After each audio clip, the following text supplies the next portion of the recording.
ഒരു വിവാദം മാന്യമായിട്ട് അവസാനിച്ചാലും പിന്നെയും ഈ വ്രണത്തിൽ ചൊറിഞ്ഞു ചൊറിഞ്ഞ് വ്രണം വലുതാക്കുന്ന പരിപാടിയാണ് നമ്മുടെ മാപ്രകള്, ചില ചാനൽ അവതാരകരൊക്കെ ഇപ്പോഴും കാണിക്കുന്നത്.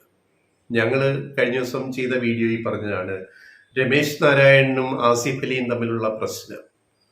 അവിടെ ആർക്ക് എവിടൊക്കെ തെറ്റുപറ്റി എന്ന് കൃത്യമായിട്ട് നമുക്ക് കണ്ടെത്താൻ പറ്റും.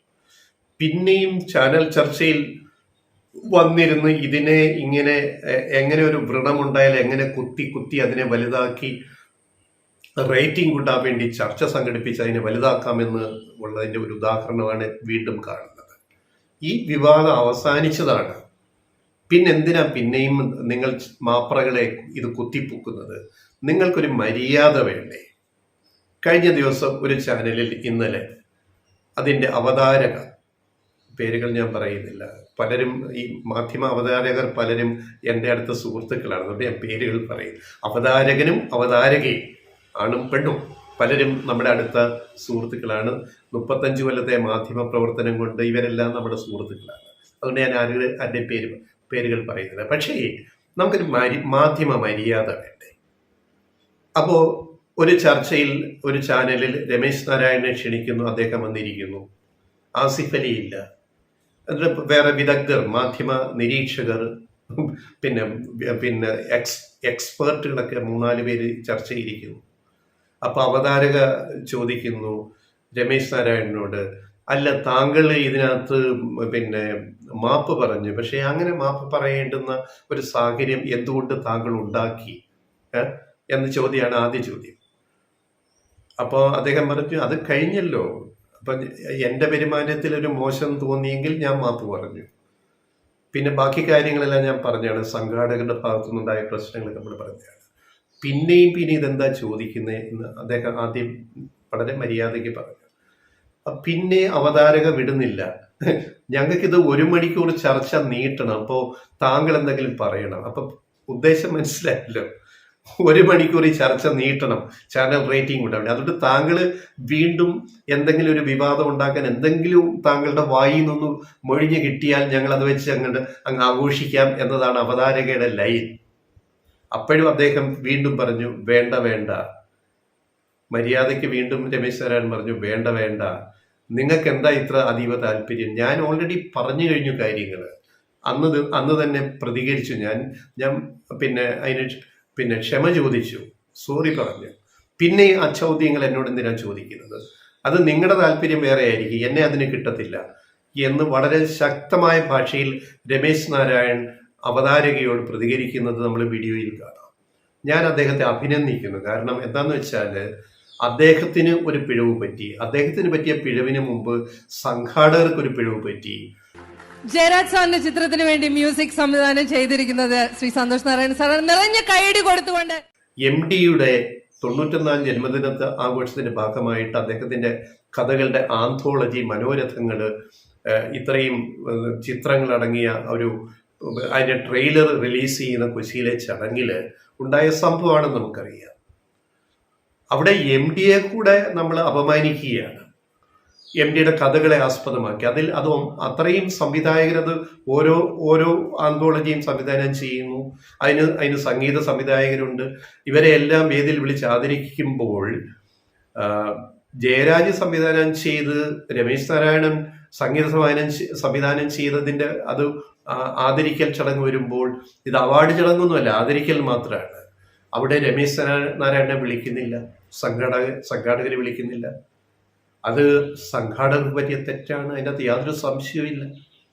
എന്നിട്ട് ഈ അവതാരക, അത് കോമ്പയർ ചെയ്ത ആങ്കർ പിന്നീട് ഇന്നലെ വിശദീകരിച്ചിട്ടുണ്ട്, എനിക്ക് തന്ന ലിസ്റ്റിൽ, സംഘാടകർ തന്ന ലിസ്റ്റിൽ രമേശ് നാരായണന്റെ പേരില്ലായിരുന്നു. പേരില്ലാതൊരു അവതാരക അതെങ്ങനെ വായിക്കും? അപ്പം അത് സംഘാടകരുടെ തെറ്റാണ്. അപ്പോൾ പെട്ടെന്ന് അറേഞ്ച് ചെയ്തിട്ട് പിന്നെ അവതാരക പറഞ്ഞു, പിന്നെ അപ്പം പെട്ടെന്നൊന്ന് അറേഞ്ച് ചെയ്ത് ഒരു മെമൻറ്റോ കൊണ്ടുവന്നിട്ട് പെട്ടെന്ന് രമേശ് നാരായണൻ കൊടുക്കാനുള്ള അറേഞ്ച്മെന്റ് അവിടെ ചെയ്യുന്നു. MD മകളാണ് അതിൻ്റെ ഒരു പ്രധാന ഓർഗനൈസർ. പക്ഷെ അവരിതൊന്നും അറിയുന്നില്ല സംഘാടകർ. കാരണം സംഘാടനം എന്ന് പറയുന്നത് ഒരു വലിയ ഒരു ഗ്രൂപ്പ് വർക്കാണ്. അപ്പം അതിൽ MD മകൾ അശ്വതി എല്ലാം അറിയണമെന്നൊന്നുമില്ല. അപ്പോൾ ഈ പ്രശ്നം വന്നപ്പോൾ പെട്ടെന്ന് അശ്വതി പറഞ്ഞു, അയ്യോ മൊമൻറ്റോ എന്ന് കൊടുക്കുക, അദ്ദേഹത്തിന് കാലിന് സ്വാധീനമില്ലാത്ത ആളാണ്, സ്റ്റേജിൽ കയറാൻ ബുദ്ധിമുട്ടുണ്ട്, പെട്ടെന്ന് ഇത് കൊടുക്കാൻ പറയുമ്പോൾ അവതാരകയോട് ഇത് ആവശ്യപ്പെടുന്നു. ഇപ്പം അവതാരക പെട്ടെന്ന് ഒരാളെ ഇത് കൊടുക്കാൻ നല്ലൊരു ഗസ്റ്റിനെ വേണം നോക്കുമ്പം അവതാരക ആസിഫ് അലിയെ വിളിക്കുന്നു. ആസിഫ് അലിയോട് അവർക്കൊരു സ്നേഹമുണ്ട്, അദ്ദേഹത്തിന്റെ അഭിനയം ഒക്കെ കണ്ടിട്ട്. അപ്പൊ ആസിഫ് അലിയെ വിളിക്കുന്നു, ആസിഫ് അലി വരുന്നു. അപ്പൊ മൊമൻറ്റോ വെറുതെ ഇങ്ങനെ ഒന്ന് വാങ്ങിയിട്ട് പിന്നെ വളരെ അവജ്ഞയോട് അതിനെ അവഗണിച്ചിട്ട് രമേശ് നാരായണൻ ജയരാജിനെ സംവിധായകനെ വിളിച്ചിട്ട് അത് അങ്ങോട്ട് കൊടുത്തിട്ട് ഇങ്ങോട്ട് വാങ്ങുന്നു. അത് അപമാനിക്കലിന്റെ മറ്റേ തലമാണ്. ഒന്ന്, സംഘാടകർ രമേശ് നാരായണനെ അപമാനിച്ചു, പരിഗണിച്ചില്ല എന്ന ഒരു വസ്തുത. അതിൽ അദ്ദേഹത്തിന് സങ്കടമുണ്ട്, വിഷമമുണ്ട്. നമുക്കത് മനസ്സിലാക്കും, ഏത് മനുഷ്യനും മനസ്സിലാക്കും. ഏത് മനുഷ്യനും ആത്മാഭിമാനമുണ്ട്, ദുരഭിമാനമല്ല, ആത്മാഭിമാനമുണ്ട്. അപ്പൊ തന്നെ അവഗണിച്ചു, തന്നെ വിളിച്ചില്ല എന്ന ഒരു പരാതി അദ്ദേഹത്തിനുണ്ട്. ന്യായമായ പരാതിയാണ്, നമ്മളതിനെ കുറ്റം പറയില്ല. അത് MDയുടെ മകളോട് അദ്ദേഹം പറയുകയും അദ്ദേഹം തിരുവനന്തപുരത്തേക്ക് അടുത്ത പരിപാടിക്ക് പോകാൻ തിരക്ക് കൂട്ടുകയും ചെയ്തപ്പോഴാണ് പെട്ടെന്ന് അശ്വതി ഇടപെട്ടിട്ട് ഈ മെമൻറ്റോ കൊടുക്കുന്ന ഇത് അറേഞ്ച് ചെയ്യുന്നത്. അവിടെ അശ്വതിയും വളരെ മാതൃകാപരമായ നിലപാട് സ്വീകരിച്ചു, MDയുടെ മകളും. ഒന്ന്, സംഘാടകർക്ക് പറ്റിയ തെറ്റിൽ ഒന്നാമത്തെ ഇരയാണ് പിന്നെ രമേശ് നാരായണൻ. പക്ഷേ അതിനേക്കാൾ മോശമായിട്ട് രമേശ് നാരായണന്റെ പെരുമാറ്റത്തിലെ രണ്ടാമത്തെ ഇരയായിട്ട് ആസിഫ് അലി എന്ന നടൻ മാറുകയാണ്, കലാകാരൻ. അതും അതിനേക്കാൾ വേദനിപ്പിക്കുന്ന സംഭവമാണ്. പക്ഷേ ആസിഫ് അലി ചിരിച്ചുകൊണ്ട് അതിനെ എത്രയോ മാന്യമായിട്ട് നേരിട്ടു എന്നുള്ളത് നമ്മൾ കാണുക. അവിടെയാണ് രമേശ് നാരായണൻ തോറ്റുപോയത്. അദ്ദേഹം പരസ്യമായിട്ട് അന്ന് തന്നെ വന്നും ഞാൻ അങ്ങനെ പെരുമാറിയതിൽ എന്തെങ്കിലും വിഷമം ഉണ്ടെങ്കിൽ ഞാനതിന് മാപ്പ് ചോദിക്കുന്നു എന്ന് രമേശ് നാരായണൻ പറയേണ്ടി വന്നു. അത് അദ്ദേഹത്തിന്റെ മര്യാദ.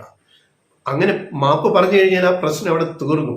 അതിനുശേഷം ഏറ്റവും അവസാനം ആസിഫ് അലി മാധ്യമങ്ങളെ കണ്ടിട്ട് പറഞ്ഞ എന്താണ്, രാവിലെയാണ് അദ്ദേഹവുമായിട്ട് ഫോണിൽ സംസാരിച്ചത്. അദ്ദേഹം സംസാരിക്കുമ്പോൾ ശബ്ദം ഇടറുന്നുണ്ടായിരുന്നു. അതെനിക്ക് ഒരുപാട് വിഷമം ഉണ്ടായി. എന്നോട് ഒരിക്കലും അദ്ദേഹത്തിന്റെ ഒരു പ്രായം വെച്ചോ സീനിയോറിറ്റി വെച്ചോ അദ്ദേഹം എന്നോട് മാപ്പ് പറയുന്ന ഒരു അവസ്ഥ വരെ കൊണ്ട് എത്തിച്ചു. അദ്ദേഹം എന്നോട് അങ്ങനെയാണ് സംസാരിച്ചത്. അപ്പൊ അതിലൊക്കെ എനിക്ക് ഒരുപാട് വിഷമമുണ്ട്. ഇതേ കാര്യം തന്നെയാണ് രമേശ് നാരായണൻ, അദ്ദേഹത്തിന് വിഷമമുണ്ടായി, എനിക്ക് മനസ്സിലായി. അദ്ദേഹത്തെ സംഘാടകർ അവഗണിച്ചു, സത്യമാണ്. അതിന്റെ വിഷമം കൊണ്ട് അദ്ദേഹം അങ്ങനെ പറഞ്ഞു, പെരുമാറി. എനിക്കതിലൊരു സങ്കടവും ഇല്ല, ഞാനതിനെ ആ രീതിയിൽ ഉൾക്കൊള്ളുന്നു. അദ്ദേഹം അതിന് ക്ഷമയും പറഞ്ഞല്ലോ, അതവിടെ തീർന്നു എന്ന് ആസിഫ് അലി പ്രതികരിച്ചു. ഇത് പിന്നെയും കുത്തിപ്പൊക്കി ചൊറിഞ്ഞ് വ്രണം വലുതാക്കി ഒരു വലിയ അൾസറാക്കാനും ക്യാൻസറാക്കാനും ഈ മാപ്രകള് നമ്മുടെ ചാനലുകളും പത്രങ്ങളും ചെയ്യുന്ന ഈ പരിപാടിയുണ്ടല്ലോ. എന്തും എവിടെയും ചൊരണ്ടി അങ്ങനെ വലുതാക്കാൻ നോക്കുന്ന ഇതല്ല മാധ്യമ പ്രവർത്തനം. കുറച്ചുകൂടി മര്യാദയോടെ മാധ്യമ പ്രവർത്തനം നടത്താൻ നമ്മൾ പഠിക്കണം. ഇതാണ് ഞങ്ങൾക്ക് ലെഫ്റ്റ് റൈറ്റ് വോയിസിന് പറയാം.